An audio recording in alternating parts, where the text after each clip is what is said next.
É o Rui Tintim? É a Lessie?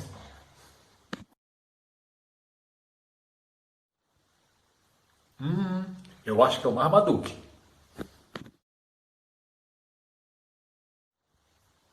Ou será que é o Snoopy?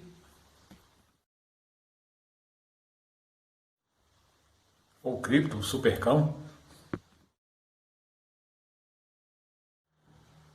Ou então, Scooby-Doo! Ah, cara. É, engraçado, né? Parece. Na verdade, são cães muito famosos e cada um fez sucesso na sua época. Só que eles têm duas coisas em comum. Além da fama, serem fictícios. É, galera. Na verdade, o nosso programa hoje tá bom pra cachorro, mas nenhum desses vão ser comentados, não. O nosso convidado, o nosso astro maior no programa de hoje, dando continuidade no segundo episódio de No Tempo do Império, é de fato um cachorro, mas foi muito real.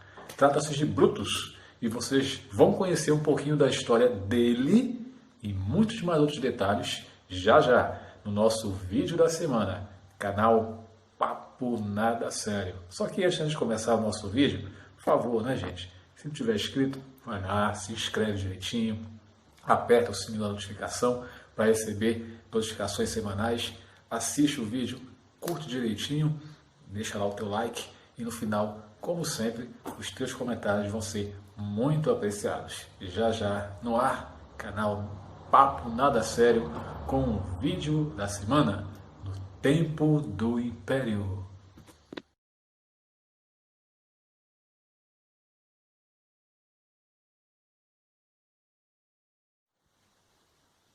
Rio de Janeiro, década de 1860. A tranquilidade e normalidade de um quartel da Força Pública Brasileira, como então era chamada Polícia Militar naquela época, foi quebrada com uma presença um tanto fora de propósito. É, um vira-lata, novinho, fuçando lá o lixo em busca de alimento, adentra no quartel sem se aperceber de que estava sendo observado. Alguns soldados à frente viam, né, com uma certa curiosidade, até onde aquele pequeno filhote de cachorro iria chegar. É aí que começa oficialmente a história de Brutus, carinhosamente batizado pela Força Pública de Segurança e que se tornou então um mascote daquela unidade. E interessante que até então eles não tinham, né, a noção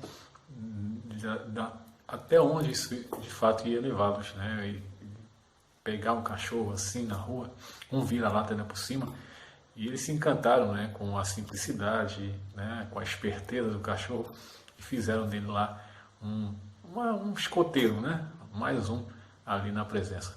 E interessante que a partir desse episódio aí, nós vamos observar que algumas forças públicas, né, ou polícia militar futuramente, eles passam a adotar mesmo cachorros que hoje em dia, inclusive, integram, né, as unidades de alguns departamentos de polícia, né, e até de alguns quartéis mesmo, e já trabalham tanto no aspecto da segurança como também na busca, né, de substâncias ilícitas, como no caso das drogas aí, muitos são treinados para isso. Inclusive tem alguns dias que fazem até carreira, já se aposentaram inclusive pela idade, né? Porque a vida de cachorro é muito curta. Mas o personagem aqui é o Brutus, né? A história dele de fato, né, vai ter uma reviravolta muito grande quando ocorre também uma mudança no âmbito político internacional no Brasil. Solano Lopes, ditador paraguaio, invade terras no Mato Grosso e, em 13 de dezembro de 1864, ao aprisionar o navio Marquês de Olinda, declara oficialmente guerra ao Brasil, dando início à Guerra do Paraguai. A guerra foi muito disputada, tendo duas fases, uma em que o Paraguai sobressaía e a segunda, onde as forças aliadas formadas por Brasil, Argentina e Uruguai passaram a vencer batalhas sucessivas, cabendo ao Brasil, ao final dela, lutar sozinho contra os paraguaios e sua resistência. Ao final, o Brasil vence a guerra, mas todos saem perdendo. E assim, com a Guerra do Paraguai, toda a rotina daquele quartel, né, daquele batalhão da Força Pública também muda, porque naquela época, pela ausência de soldados profissionais em si, uma grande tropa, o imperador acaba então apelando para a convocação voluntária de algumas pessoas que pudessem de fato ajudar nos esforços de guerra. E aí é criado inclusive batalhões, né, dos voluntários da pátria, e boa parte daquela força pública de segurança local lá do Rio de Janeiro também é convocada ou se apresenta voluntariamente para servir no fronte, né? Nessa que foi a guerra mais sangrenta que o Brasil já lutou, um dos maiores combates, né, conflitos armados que houve na América do Sul, já lá no final, na segunda metade do século XIX. E aí, o que vai acontecer? Deixa Brutus, leva Brutus, e ele era tão bem quisto pela tropa, né, por aqueles soldados ali, que como a maioria de fato atendeu o chamado de ir à guerra, acabaram também levando Brutus com ele. Serviria então como, além de agora ser o mascote do quartel da Força Pública, seria agora de forma permanente o mascote, né, daquelas tropas de voluntários da pátria que foram lutar lá no Paraguai, né, nessa sangrenta guerra. O Brutus foi junto, né? E aí começa a história dele em outra realidade. E alguns falam, pô, levar um cachorro para a guerra, para quê? Mas de fato ele não foi apenas um animador de tropas, né? Ele não serviu apenas como aquele ponto de reflexão, aquele ponto de alegria que talvez alguns tivessem nos momentos de alento, né, quando não estavam no fronte, talvez descansando, né, ou tomando uma refeição, porque ele acompanhava de fato as tropas, né, e em alguns momentos ele servia desse ponto de reflexão, né, de animação, de alegria, porque como um cachorro animado, ciscava, gostava de correr, gostava de brincar com os soldados em si, mas nem só de brincadeira ele viveu, gente. Ele foi, de fato, muito importante em alguns momentos. Inclusive ganhou alcunha de herói, né? Ele é um cão-herói, podemos dizer assim. E em algumas batalhas, onde de fato os conflitos se tornavam mais violentos, né? E muitas vidas se perdiam, havia também lá uma multidão de feridos, ele ajudou inclusive as forças, as forças médicas, né, do exército brasileiro nessa guerra a salvar algumas vidas, porque ele conseguia localizar feridos em partes até remotas, porque como as batalhas eram travadas, logicamente, em âmbitos, em locais muitas vezes fechados, né, com vegetação alta, densa, alguns feridos acabavam caindo em áreas de difícil acesso e até localização. E ele ajudou nesse sentido, né, a localizar muitos feridos, né, levar até aquele local onde eles se encontravam, as forças médicas, para que pudesse ser resgatado aqueles feridos, levados para o acampamento e lá receber os socorros devidos e ficarem bons, né? Ficarem curados. Então, realmente, nesse âmbito, se a gente analisar nesse contexto, o Brutus também foi um herói, né? Ele prestou serviços relevantes, né, importantes naquele momento no esforço de guerra do Brasil. Repito, falando do esforço de guerra, mas toda a guerra é burra, né? Não deveria acontecer. Mas ele estava lá e de todos os males que se faziam em volta, em torno, ele até por ser um bicho, um animal irracional, ele teve a consciência nesse momento, se é que cachorro tem consciência, eu não vou questionar, nem ser questionado, mas nesse momento o que ele fez poucos fariam, né? Ou até fizeram lá. Muitas vezes até desesperados tentando salvar a própria vida, alguns soldados nem ligavam para quem caía à sua esquerda ou à sua direita, queriam de fato salvar as suas vidas. Mas Brutus foi lá e salvou a vida de muitos desses feridos por indicar as suas localizações. Mas nem só de alegrias, nem só de salvamentos e heroísmo, ou atos de heroísmo, o Brutus viveu na guerra.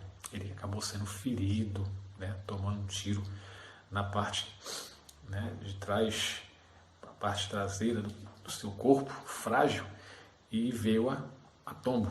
Não morreu, foi tratado, né, e aí se identificou que a bala pegou de raspão, ele pôde ser tratado, cuidou-se dos ferimentos e ele ficou são. Acabado a guerra, se retorna então para o Brasil, o Brutus volta lá para o quartel junto com os soldados, né, goza de toda aquela fama, agora era comentário da cidade. O exército brasileiro teve um mascote, teve um herói cão, e ele ficou de fato sendo conhecido como um herói cão, né? aquele cão mascote que foi à guerra e ajudou a salvar vidas. Mas a página mais trágica dessa história, gente, acontece um ano depois, quando Brutus, né, sem que ninguém percebesse, sai, né, lá do quartel e, ao passear na rua, né, segue um destino praticamente ignorado por muitos, que ninguém acha, ele não consegue voltar, porque sabendo o caminho poderia voltar e não voltou. Então, quando se procura o Brutus, né, um dos praças vai tentar refazer o percurso que ele fez e, infelizmente, para má surpresa de todos, ele é encontrado, só que sem vida. E para vocês verem como ele realmente era bem quisto, se fez uma vaquinha, se juntou um dinheiro, se pagou uma autópsia para se saber qual tinha sido a causa-morte dele. Envenenamento. Quem fez, por que fez, como fez, ninguém sabe. Infelizmente, parece uma herança maldita que hoje continua em muitos cantos, né? Algumas pessoas, para se livrarem em algumas cidades, grandes cidades do Brasil, zonas metropolitanas, subúrbios, para se livrar de alguns animais indesejados por eles, acabam usando esse artifício de envenená-los. E Brutus foi envenenado.